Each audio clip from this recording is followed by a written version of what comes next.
before uh, President, let's call him faux Biden, before faux Biden came into office, we weren't doing a very good job of documenting the ones that came over. But now under Biden, they have an incentive to get documented because they can collect a paycheck now and they can be housed. So now, more than ever before, they have an incentive which will mean they can be tracked at all times because you if they want to get paid, you have to know where their address is.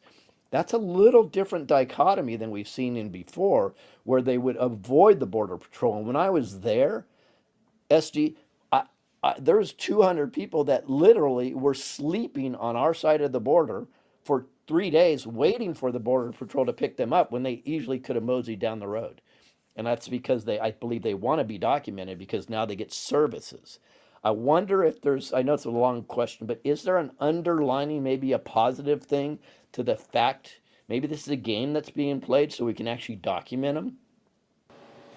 I absolutely believe that that's a very plausible theory, and the reason I think that is because of what Q said just recently regarding the 2022 election in one of the last, I think it was the last three or four drops. I think it was post 4960 where Q came out and said who activated the National Guard cybersecurity teams and why, and who gave the order to activate.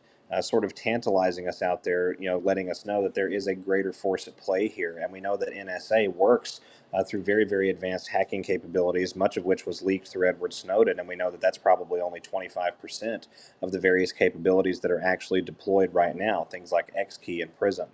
Um, so getting them documented also includes the incentive to get a smartphone. Most of these paychecks can't be accessed without some sort of smartphone access because everything that they do is digital, and they need a platform to interface with that digital medium. And yet, this platform also allows them to make phone calls. And every smartphone essentially acts as a geolocational tagging device Mm-hmm. when you look at the large scale surveillance operations that are made possible through offices like the National Security Administration, the DNI's office, and the authority that he has to initiate certain things. And then, of course, we haven't even talked about the FISA court, which is going to come into play because Q reminds us that these are foreign Soros funded assets, right? This makes them a military target. This makes them in an invasion situation or in a critical national emergency situation, they are lawful.